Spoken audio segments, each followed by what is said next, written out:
So we're among friends here, and I have to admit to all of you that I had always wanted to read Kate Atkinson's work, but I hadn't until this week. So I'm on a binge.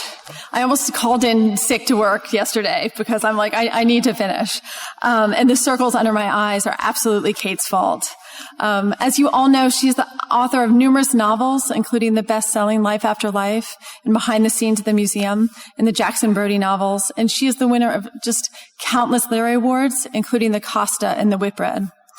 What I was especially struck by in her work, what I can't get over, is the way she kind of allows us to have our literary cake and eat it too. We're swept away in things and these amazing plots, these twists and turns, but our minds are engaged too and always wide open.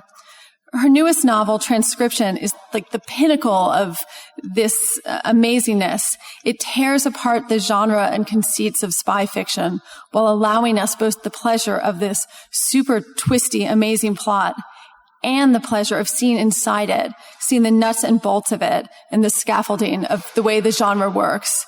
It's kind of an amazing marvel of literary craft, and I'm so excited to talk about it tonight.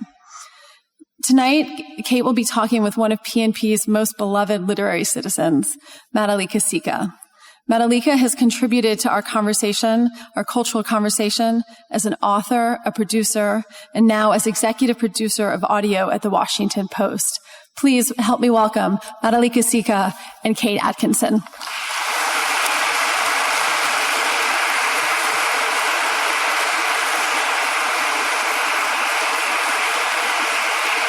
Yep.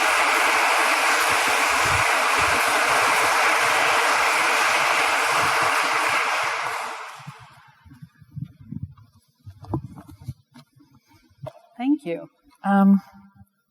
It's going to be an exciting night if that lightning is anything to go by.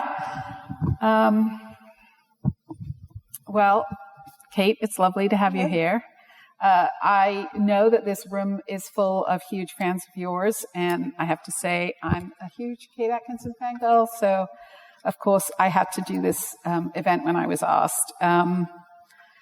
She's come up with it again, an amazing book that you read it and then you reread it and you find new things that are just terrific. Louder? Okay. Is that me or the mic? Okay, I'll try and speak louder. Is that better? Shall we just try me? Okay. Louder. Louder. Okay. Louder. I am shouting.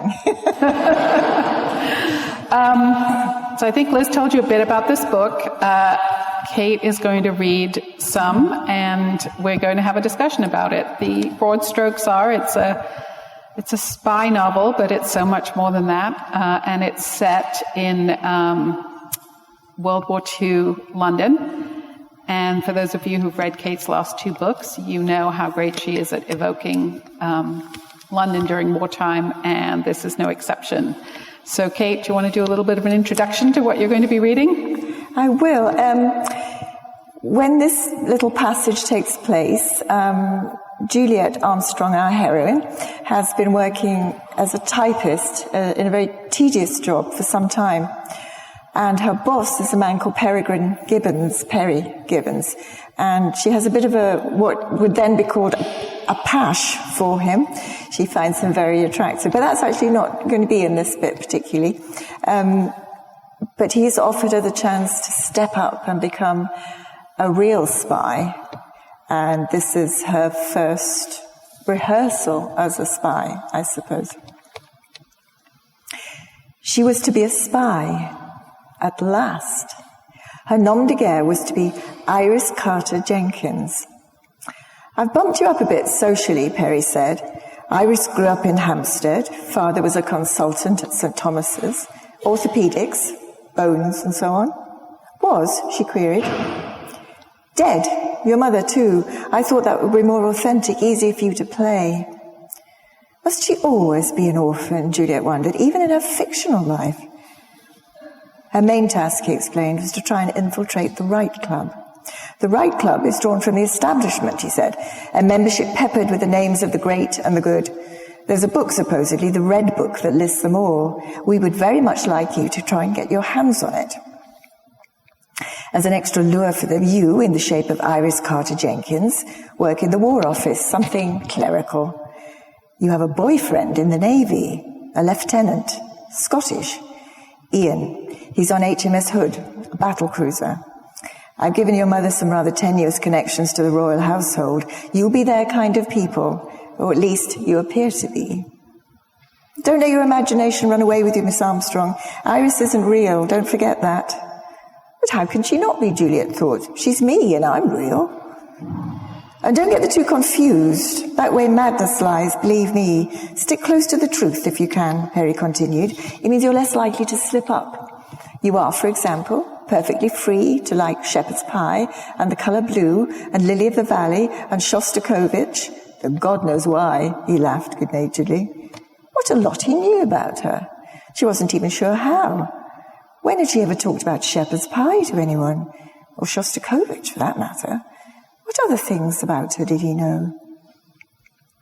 Actually, on reflection, Perry said, I can't imagine Iris liking Shostakovich. A little too outre for her. Stick to the lighter stuff if you have to talk about music. You know, The Merry Widow, something of that ilk.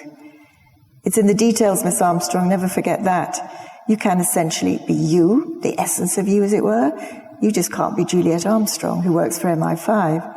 Try not to act, he added. Just try to be. And remember, if you're going to tell a lie, tell a good one. He scrutinized her. It can be a difficult concept, fabricating a life, the falsehoods and so on. Some people find it challenging to dissemble in this way.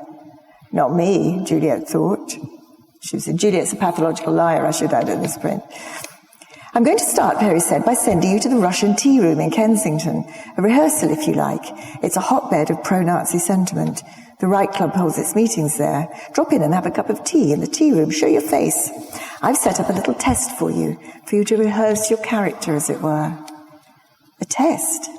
She supposed that's what war was, one test after another. Sooner or later, she was bound to fail.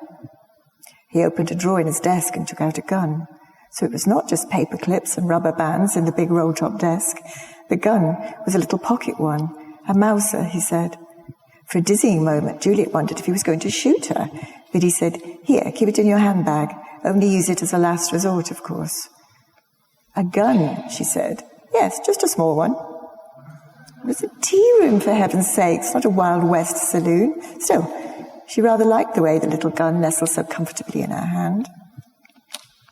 She was half expecting to walk in on a nest of spies, people of doubtful demeanour, hiding furtively in dark corners, but it really was just a tea room. An open fireplace, rather dingy, and not much room between the oilcloth tables.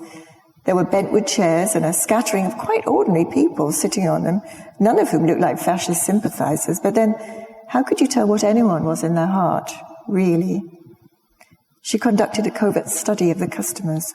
A couple of matronly Englishwomen chatting sotto voce, and an older woman on her own wearing a peculiar maroon hat that looked handmade and sporting thick, rather lumpy, mushroom-coloured stockings. You may be approached by someone, Perry had said. He already had people on the inside. He or she would speak a sentence that contained the question, can I tempt you? And that was how Juliet would recognise them as a fellow agent. She was to reply, that's very kind of you. I think I will. It seemed a rather Faustian cipher to Juliet, and the whole thing a bit of a charade. She read the menu. It was blotched with stains and contained mysterious items. Pierogi, blini, stroganoff. Apparently they also served vodka. It wasn't on the menu, however. Just tea, thank you, she said, rather stiffly when a waiter came to take her order. A man came in, not a bad-looking one, and sat at a table near the window, caught her eye and smiled at her. Juliet smiled back. In return, the man gave her a conspiratorial little nod. Perry's agent, Juliet thought. She smiled at him again, and he grinned and got up from the table. Oh, here we go, Juliet thought. He walked over to her and produced a pack of cigarettes. Can I tempt you? He said. That's very kind of you, Juliet said. I think I will.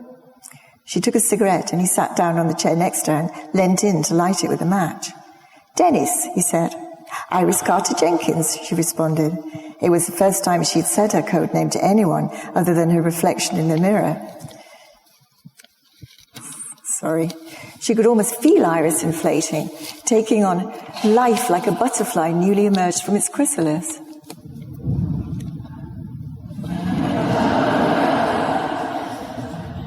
We don't get weather like this where I live. "So what's a good-looking girl like you doing in a crummy joint like this?" Dennis asked.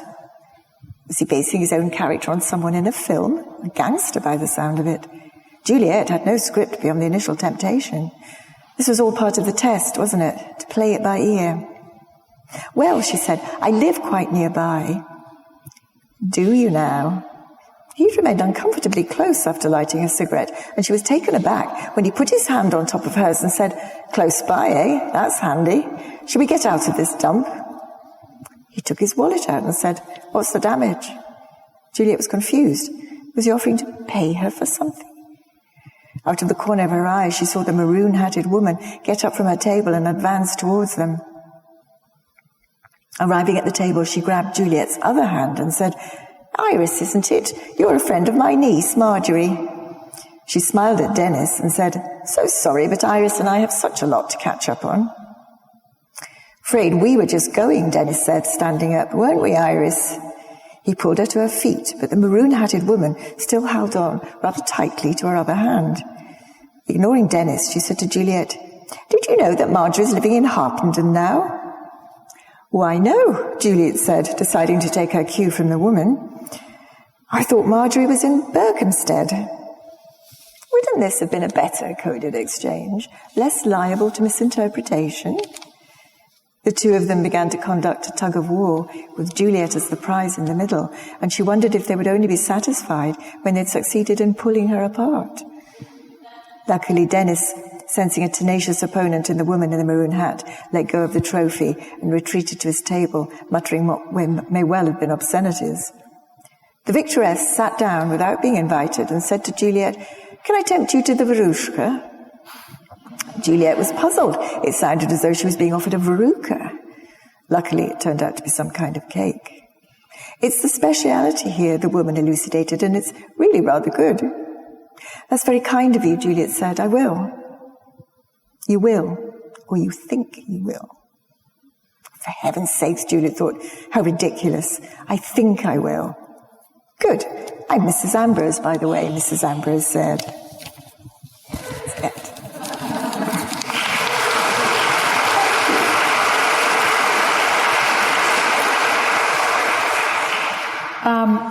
Well, I think you get a sense from there, the wit and humor in the book, which you might not expect in a book about spies and World War II London.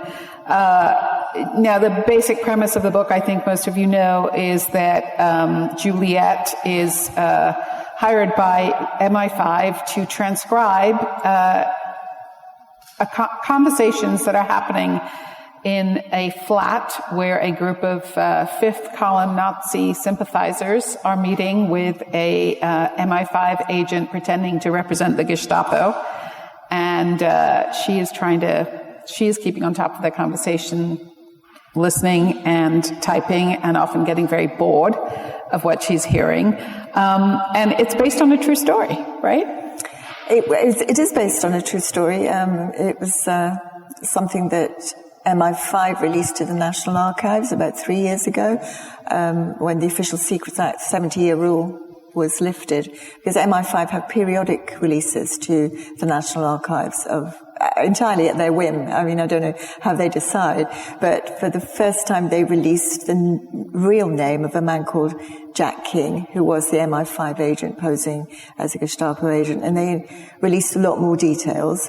And they released all of the transcripts of the conversations that he had, because MI5 had rented a flat at the beginning of the war in Edgware Road, and they had put microphones in the walls and plastered them in.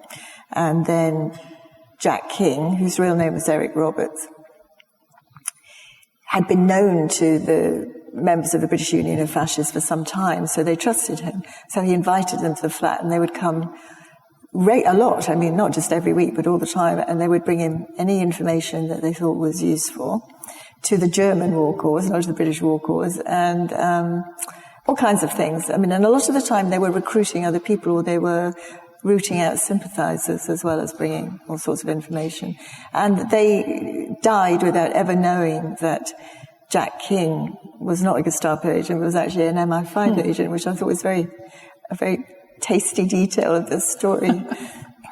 What's interesting about it, and I think many people may not be familiar with the strain of fascist sympathizers there were in England in the 30s, and this takes place early in the war, before Dunkirk, before the bombing of London, and I was really surprised at how humorous it was, because it's not a humorous situation if you describe it, but you actually really all these people who are the fascist sympathizers are, they're sort of, some of them are caricatures. They tend to treat it as almost a little game. Was that sort of what you found in reading the actual transcripts? I was surprised by how banal they were and how banal their conversations were. And you get lulled into this false sense of banality because you're reading them and you think, this is pretty boring. And, they're asking for their bus fare and they're sending out for sandwiches. And then suddenly you'll see something incredibly spiteful or something extremely anti-Semitic is sort of buried into these rather cozy conversations in this rather cozy situation.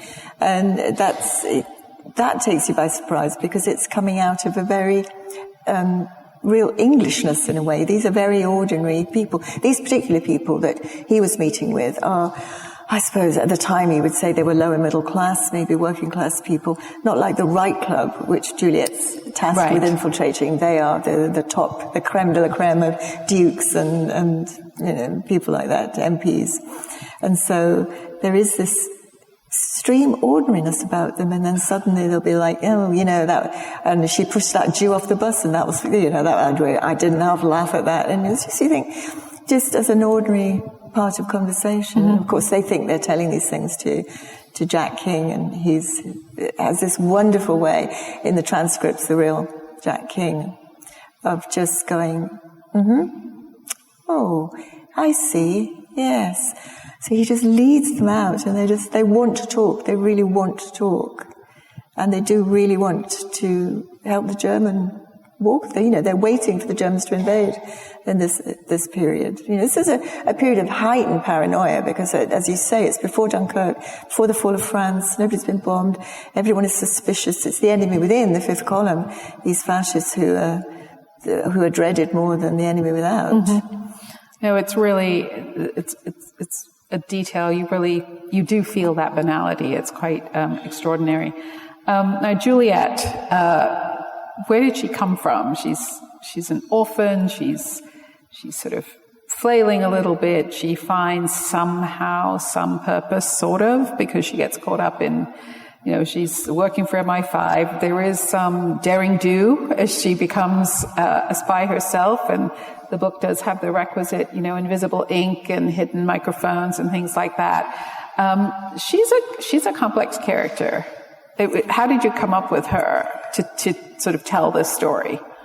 Well, I didn't want to write about the real Eric Roberts. I didn't want to write about real people at all. So although there were a lot of real people who inspired the characters in the book, none of them are, but once I'd realized I didn't want to write about Eric Roberts or Jack King, I had to find a way in. And that's when I was reading the transcripts, and I thought, well, somebody typed the transcripts, and that's going to be a girl, it's not going to be a man. And she was completely anonymous, and therefore that opened up the fictiveness of the book for me. So I focused on her. I think I was always going to have a girl at the center of the book, but you sort of cast your mind back into the mists of time, and you can't really remember how you ever started the book. I knew it was that Jack King would be transformed into this very shadowy figure called Godfrey Toby, and I had that first scene of them together when he denies her and claims to not recognize her. I had that for a long time in my mind as a way of sort of working up the atmosphere of the book, I think. What I think is interesting about it, maybe we wouldn't think of this today, but certainly the person who was transcribing would have been a woman in 1940. And she's the person who they look upon to make the tea and dust and sweep and transcribe as well. And she's also sort of clearly must be a bit on the side for her boss. And she understands that, but I think she also finds a way to go beyond that in how you develop her. And she sort of takes on this new persona as Iris. But it's still almost, it's like she can't quite believe it until something bad happens, Well, I think it's partly because she is a pathological liar. So she's very good at shifting identities. She's very good at not always being herself, I think. I think she hasn't even grown into being herself in many ways at this point. So I think it's a game, it's an adventure, and I think that must have been the same for many women during the war, that there's suddenly life opened out and they were being asked to do things that they'd never done before. So in that sense, but there is a point at which everything changes for her, and I think that's the point. I always said all literature, all art is about finding your true self. And in many ways, this is true for her, except everybody in the book has a false self. And some people have more than one false self. So it's all about this shifting identity, I think. You can't trust anybody to be who they say they are, but particularly Juliet. And it's difficult to have a heroine who is untrustworthy in that sense, I think, because you need to like her. At the same time, you need to be aware that she is slightly slippery, I think. Which makes her sort of a good spy in a way. Makes her a very good spy, yes. And how she inhabits the idea of being a spy, I think. She inhabits whatever role she's in, yeah. I think. I'm not going to talk about all the book because there are some twists and turns. One of the many things I love about it is your evocation of London during the war. And given your last two books, which also had the Second World War as a focus, I wonder why and how you got interested in that and the kind of research you did to tell a very compelling and convincing, paint a very compelling and convincing portrait. This wasn't my third war book. It's because I was so struck by this story and I really wanted to write about this story. It has to take place in the war because of necessity. That's when it takes place. So therefore the war is there, but it's not that war that's full of blitz spirit and all of the cliches that we have grown to understand from the propaganda that we've been given. So they're very casual in many ways about the fact they're at war. They're much more interested in what they're actually doing and the tasks they've been given and their relationships with each other. So there's a lot that's not there. That probably was in the previous two books because I kind of felt, well, we all know that people go around carrying gas masks and that, things are on the ration and everyone eats incredibly well in this book. And Juliet likes eating, so that's a good thing. So I only discovered rather late on, that they eat a lot of lobster, that lobster game, anything you could fish or shoot wasn't rationed. So people who had access to, the pheasants and the salmon and so on were eating very well. So the people who had always eaten very well continue to eat very well. Well, what is interesting is how, the book takes place through starts in 1981, it goes back to 1950, then back to 1940, and back again to 50, and so on, which those of you who've read many of Kate's books will not be surprised to hear about that, the time shifting. But the war, the deprivation of the war in that sense that even in 1950, the war was still very much a part of just the feeling in the country, the way that people thought that it just hung over. I got the sense that it hung over in the country. I think so. And because, we were bankrupt at the end of the war, so there was no money. And then there were two very hard winters. And I think, things were still rationed. I was born in 1951. The food was still rationed when I was born. Not that I remember, obviously. But I think London particularly had not been rebuilt. Everything was filthy and dirty still. And people were very much in recovery 5 years later. I think it took a long time for the British to get over the war, I think. Well into the 50s before, I think, the mood lightened, I suppose. Right. No, you really feel that sort of oppression. And you also feel that it's not just the sort of atmosphere, the sort of physical atmosphere, but there's the psychological weight of the war that still hangs. And whatever people went through in the war has stayed with them. In 1950, if we think 5 years back to what's 5 years from now, 2013, it's not that long ago, is it? Right. So that it's hard for us to put ourselves back in that mindset, I think, and into that atmosphere. But it's really not. It's really still very present. So there are still people who, have war injuries, still people who the war is still affecting. So I think I'm really fascinated by that period, 45 to 50, because I think it's just the grimness of it that fascinates me, that sense of darkness that hangs over everything. And there was definitely a feeling in Britain of why did we fight? Because there's apparently no victory here. We haven't gained, the spoils of the victor at the end of this war. We are just, we have no money. We're kind of still on our knees. Right. I'm curious as to the research you did for this beyond, you were inspired by the transcripts, but how much did you get into sort of really understanding how spy agencies operated then? It's very difficult because MI5 won't speak to you. Minor detail. And even about really harmless things. You always get there's always something you become obsessed with. And mine was, where was the transcription service based in the war? Or even where it's based now, for that matter. But no, nothing. And I was but it wouldn't matter. It's just to be an office somewhere. I think again, of necessity, there is not much written about MI5 because, they're all signed the Official Secrets Act. So whereas after with, the bombing war, lots of people wrote their memoirs, there were lots of biographies and autobiographies. MI5 spies tend not to write their autobiographies, else they probably get shot.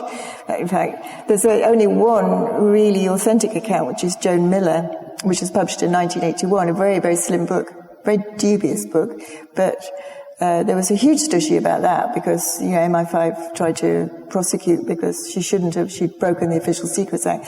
So there's not much in the way. Now things are coming out. There are more biographies. I think there's a biography of Eric Roberts. There was a new biography of Maxwell Knight last year. And more things are being released. So we are beginning to understand that period. But because there wasn't that much stuff, and I read everything I could, I felt free to invent. After MI5 said, no, we're not going to talk to you, I thought, well, then I can make it up as much as I want, which is, what you want to do anyway, because it's a novel. It's not a non-fiction book. So I think too, I'd come off, having written 2 war books, I had a kind of cushion of war beneath me. I knew what people were listening to. I know how people speak. I have a very instinctive feel for how people spoke in 1940. So I didn't have to think about a lot of things, and that left me free again, just to follow the narrative and, follow the story. It's interesting through all the characters, through the fifth columnist, through the people who are at MI5, through everything that is going on, the sort of thread throughout the book is this notion of nationalism versus patriotism, which, and I think you have, I think someone says to her at one point, do not equate nationalism with patriotism. Nationalism is the first step on the road to fascism. And it seems a very useful reminder today, particularly with so many things going on across the world. And I love that idea. did you sort of think about this when you were setting out to write this book, that you were going to address issues of patriotism versus nationalism? Because clearly I think the Fifth Columnists and the Right Club, think they are staunch, nationalists, and I'm betting they equate nationalism with patriotism. But were you thinking, but when I look at Juliet and how she develops, clearly there's that going on there too. Is that what you were thinking about when you started, or did it just evolve? Well, it is. I mean, that's something that I believe, but it's not, it's very apparent when you're reading about, the fascists in the 1930s that this is going to become very, I think too, you notice if you have a referendum, I can't imagine what you're talking about. Referendum? But I've been through 2 referendums because I live in Scotland, back-to-back referendums. And referendums should be made illegal, I think, because you are inevitably going to have a divided society. Referendums nearly always come out 50-50. So you're always going to have 50% of the population who are disgruntled, who haven't got what they want. And I think that is the beginning of huge problems. So in that sense, yes. But I think those British fascists really do believe that somehow there's a purer Britain to be had. And it will come via Germany because it's coming via kind of the Aryan nation. So that too is very off-putting when you think that we were fighting for Britishness, and yet there's a whole other set of people who define it differently. And it's when you're defining things differently that the problems begin, I think. Mm-hmm. And then, and obviously referendums particularly define things differently. But I wasn't thinking of that because I started writing this before Brexit. I believe you. No, because history repeats itself. That's all there is to it. The parallels here, they exist. These things existed and they exist now. So it's not that I'm consciously seeking that out. It's there. It's happening. It will happen again. It will continue to happen. History will just go on all the time, giving us these problems. When you read the book, you'll see that the question of patriotism and what that means, I think is it's very central to the theme. book. I think it's a very strong theme to the book. Yeah. And she has had time to think about it, I think, in all the experiences that she's had. It's really interesting how she does think think it. I think everyone defines it differently in the book, as everyone defines it differently in life, I think. Well, the Right Club, they are... I sort of imagine them as sort of masterpiece theater fascists. They go to the Downton Abbey fascists, right? Really nice. They have nice clothes, and they're sort of upper crust, and they have nice food, and they go to nice parties, and they think it's hilarious to describe her Iris when she comes into their group as their new little stormtrooper. Which is how one of Maxwell Knight's female spies was described. She was so good at her job that they thought she was an extreme fascist. And in fact, she may well have been, because quite a lot of the spies that he was running seemed to also, they weren't, there was a sense that some of the people that were working for Maxwell Knight in real life, although they were working the counter-subversion, anti-fascists, they were themselves quite fascist. So there's very blurred lines at work between in the 1930s and 1940s in Britain. And was that class-related? Was it class-related? Did people, was there that thought, well, they might be fascists themselves because they come from the same sort of milieu? Well, I do think that there was those two divisions of classes, I think. And they do meet somewhere in the middle with the British Union of Fascists and Mosley. But Maxwell Knight, who's head of counter-subversion, was himself head of the British Union of Fascists in the 1930s. So was he infiltrating them or not? I don't know. I should have read his new biography and I would know. But I think it's hard to say. I mean, Mrs. Amos, Marjorie Mackey, who was one of his female spies, she definitely had extreme tendencies, but they were extreme religious anti-communist tendencies. So there's this parting of belief between all of them. It's really embittered a lot of them as well, I think. But the discussions are all very proper. Yeah, well, yes, because you still have to have your tea and send out your sandwiches, and they're all important. Biscuit intervals. Biscuit interval, which is a thing that happens in this book, and I think that's incredibly civilized. I think we should all go and have biscuit intervals tomorrow with a nice cup of tea. The book this isn't giving anything away because you will read this in like the first 2 pages. The book starts in 1981. Juliet is in an accident. It is clear she is going to die. So it's sort of, she's thinking about her life, and then we go back in time, and then we shift back and forth in time. You like messing with time. I don't call it messing. Do you, I love it. It's a thing because I think it's actually one of your great skills, because sometimes when I'm reading some of your books, I'm like, wow, how is that all going to come together? But it does. Do you start that way? Does your book start when you're writing and you're thinking about your plot? Does it start at the beginning and move chronologically, or are you moving things around? No, I am quite chronological when I write, but then I move things around with oh, wow, good lightning.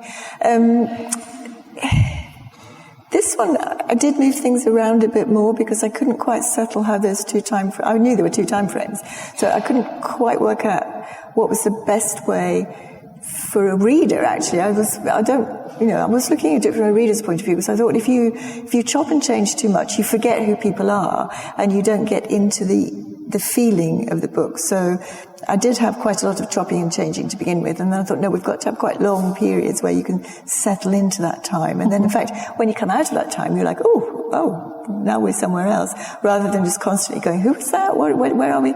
So I did move things around a bit more with this book, but normally what I start with is structure. So in this, it was the 2 time periods that was the structure. I know there's 3, but the third one is very small. And with Life After Life, it was structure. And with God in Ruins, it was structure, but it's quite well hidden behind the scenes, structure. So if you have structure, it's much easier to think and to fill it with plot rather than thinking I never know what the plot is.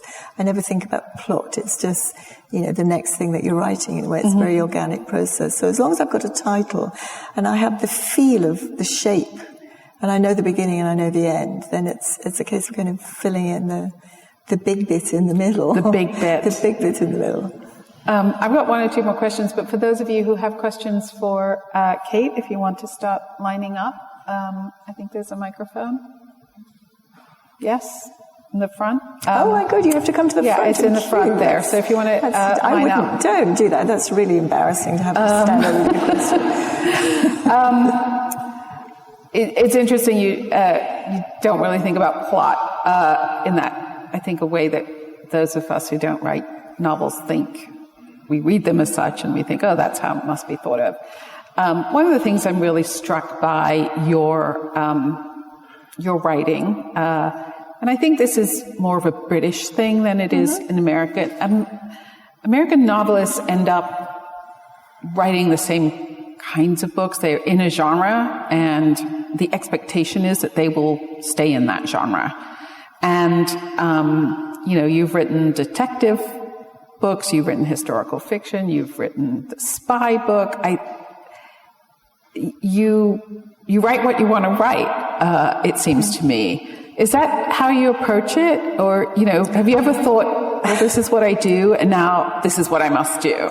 Well, I suppose towards the end of the fourth of the Jackson Brodie novels, I thought, I know I'm writing a crime novel because everybody tells me it's a detective novel, so therefore, and it was becoming a burden.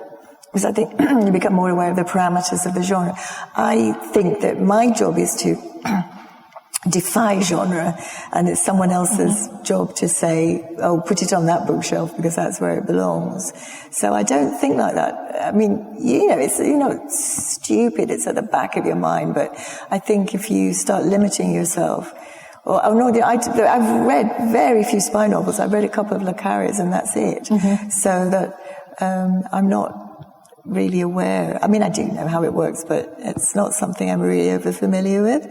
So I just tend to start a book and think, this is the book I'm writing, I think, because that gives you more freedom, I think. I mean, I think that, we expect books to be, genre is the way people organize their minds, and the way bookstores organize themselves. And I, with the Jackson Brodie books, when I tell people they should read them, and, I say, it's about a detective. I don't say it's a detective story. I mean, it's about him, and he happens to be a detective, But I think that, what's it about question is always the worst one, because, always well, not in this case, of course, because you're so good, but, at the top of that interview when people say, so tell us what's the book about? And I'm just completely baffled, because it's about itself. It's not about anything else. Of course, every time a taxi driver ever finds out that you're a writer, which you should never tell them, but if you ever find out that you're a writer, they always say, so what kind of books do you write? And I have the perfect answer for that, because I always say, I write very good books. And then that's the end of it. Because I can't define it. I can't, I start waffling if someone says, well, what sort of book it is. It is simply to say, oh, it's a book about spying. Or it's a book about the war. The war, Life After Life and the God in Ruins were very handy in that way, because I could just say, oh, it's about the war. And then people start reading. Like, wait. I mean, that's what I think is, it must be a pleasure to be able to do that. That you're incredibly successful novelist, and your range is really fun and interesting, I think. But I have to keep myself interested, because if I was just writing the same book again and again, it would, I wouldn't. I have to be interested in what I'm writing. That sounds quite naive, but I'm sure that, I have written commercial fiction, because I used to write stories for women's magazines. So if you are writing to a certain formula, then there's a point at which you lose invention, I think. I think, well, for me, that would be the case. Obviously not for some people. They can keep on writing very good books within the genre, but I just want to explore more, I suppose, to see what words can do. Yeah, I know it's like horribly cliche for me then to ask what other books are in your mind right now. I have lots of books in my mind right now. And what books have emptied from your mind into a computer that we will be able to see on our bookshelves in the next few years? I've finished the next book, which is very unusual for me to finish a book when I'm promoting another one. So the next book will be out this time next year, and it's another Jackson Brodie. To make you very happy. Makes people very happy. He sells himself. He really does. But I had to, because we had the TV series of Case Histories with Jason Isaac, and I chose Jason because I wanted Jackson to be very handsome. But I've never described Jackson ever. I mean, I'll describe bits of him, like his boots and his watch and things, but he's faceless, so I had to get rid of Jason's face from him I had to get rid of the whole thing, in fact, before I could reclaim Jackson. That's the trouble with when there's a rendition of it on television that you like. It becomes a person. It becomes I think Vera and Shetland are two examples of shows that I think do a wonderful job of, characters that you remember and like, and it works. The books are great and the TV show's great. Doesn't always happen that way. No, it doesn't. But we won't talk about those bad examples. Yeah, no, but I'm a big subscriber of read the book first. And a lot of times the book is better. So anyone who has any questions, please come on up. We won't bite, I promise you. Sorry. There's someone with the mic. So there's a Jackson Brodie book coming out. Anything else you'd like to share with us of the kinds of ideas that are in your head? No. Not even a little bit contemporary history? Sometimes in the past I used to say, and I'm going to write a book about this, and it's all about this, blah, blah, blah, blah. And then, they'll come back to me years later and say, what happened to that book you were writing about the Antarctic? And I would go, I forgot about that. I must have, because I think it's not bad luck. I just think it's good to keep these things to yourself until they're in real form. Mm-hmm. When do you write? When do you write? The morning. I'm a morning person. I can get most good writing done in the morning, and then I can keep on writing, but it will trail off and it won't be. I do think I can do as much in 4 hours as I could in 8. I do think I'm much better when I focus. I'm now much better at focusing than I used to be. So mornings are my time, really. And do you set a word count or anything, or do you just sort of sit and see what comes out? And no, I don't normally set a word count, but with the next Jackson Brodie, I was quite strict, and I said, you have to write 1,000 words a day. Not every day, not, 7 days a week, but if you're going to sit down and write, it's got to be 1,000 words. And it was quite interesting, because I've never done that. If I like 10 books, I've never done that. And it did get it done quite sharply, but I don't know. It's, I think every single book is different. The process is different for every single book. Some are easy, some are difficult, some seem to take longer for no particular reason. And some are really quick. So, you never know. Because I always start off thinking, this is going to be a really quick book, and that's the book that will take forever. And then sometimes you just take yourself by surprise with how easy a book is to write. Do you, who do you like reading? Who are some of the, what do you read for pleasure yourself? I mostly read non-fiction now. Really?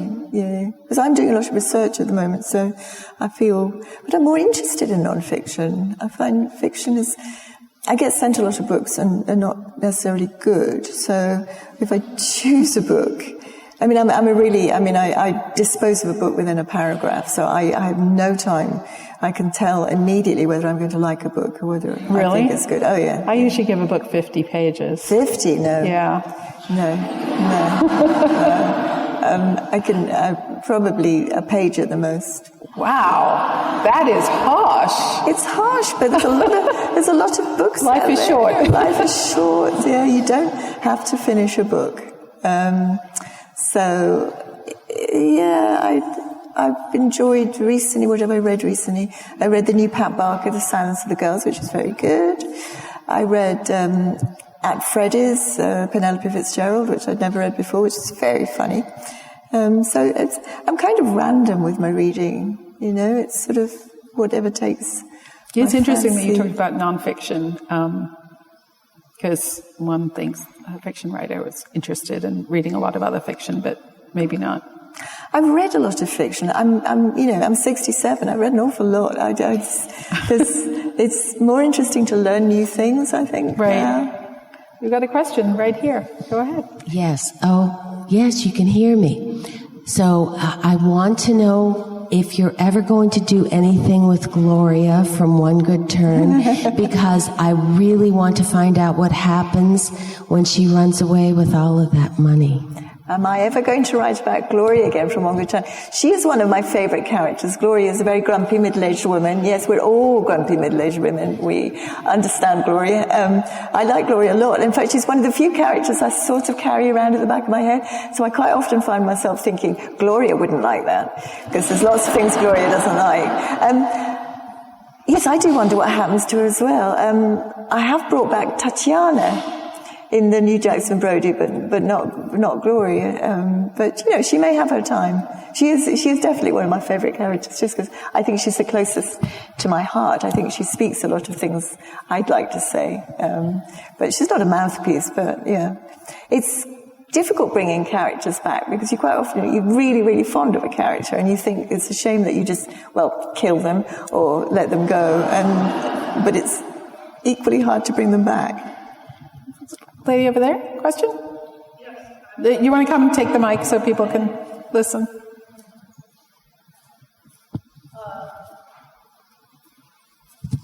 The first book of yours that I read was A God in Ruins. And I was so shocked when you turned and that wasn't what happened. Mm-hmm. And I wondered how that occurred to you to do that he actually died in the plane and didn't have this continuing life.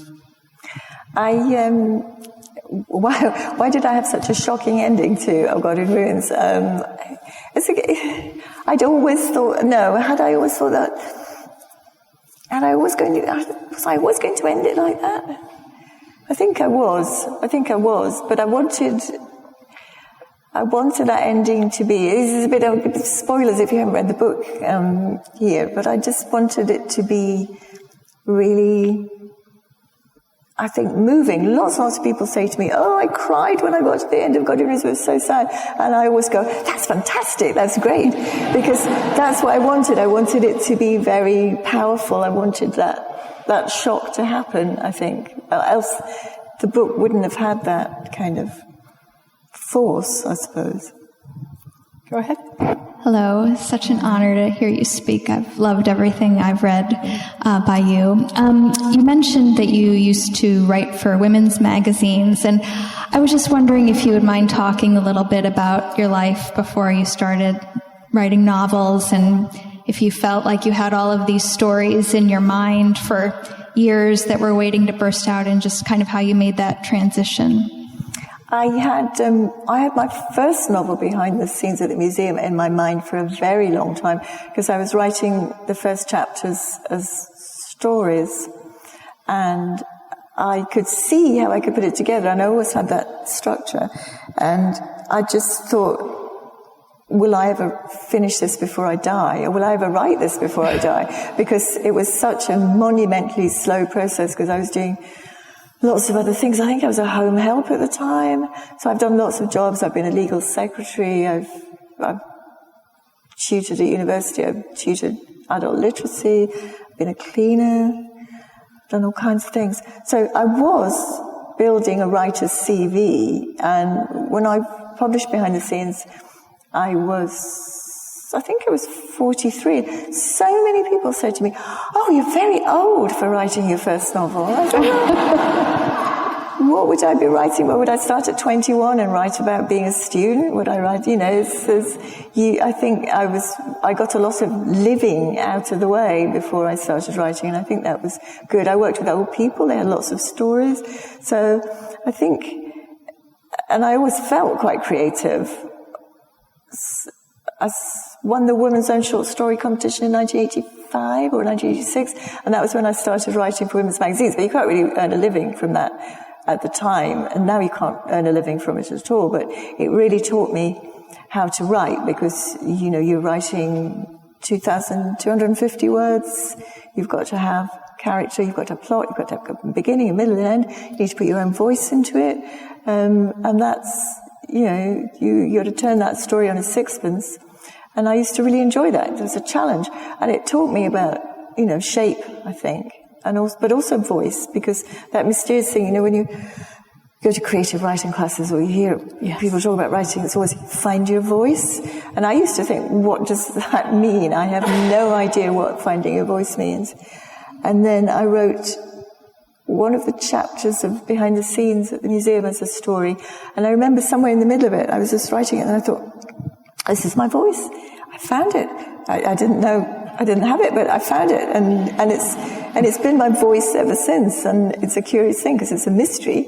It's a mystery what it is. It's a mystery when you find it, and it's not something you can teach. But I think when I was writing commercially, that was my voice, and I think that's what makes fiction authentic, even if it's commercial fiction. If it sounds like you, if it feels like you, and if you put yourself into it, then that's authentic. So I did lots of things before I was a writer. It's interesting you said even if it's commercial fiction. Do you think about your fiction in any particular way? I like to read a lot of different books, and I don't try not to think about those distinctions. Do you think about them with your books? Because, I think that you're described as a popular literary writer, which means you are an excellent literary writer, and people like your books. Yeah. So, well, the term popular is often used as something negative. I actually think it's quite positive myself, but yeah, I think so. I think there shouldn't be a distinction between commercial and literary, because what does it mean? Right. It doesn't. I sell a lot of books. That surely makes me commercial. I would have thought, by the definition of the word. So I don't know, but I think people are very, very snobbish about books. And in the literary world, people are very snobbish. And I think that's why genre is such a strong thing, because then you can say, oh, it's just a crime novel, or oh, it's a romantic novel, it's chick lit, and then you can dismiss it, as opposed to being, every book is a book, and every book has a reader. So I think it's, I do dislike that kind of elitism. Sir? Hi. Taking up on the point with the woman who made the earlier comment about a God in ruins and the turning around of the story. I read Life After Life first, so I didn't trust what was happening as we went along through a life after life. So I'm rolling along with a God in ruins and nothing's happening. And that's where you got me.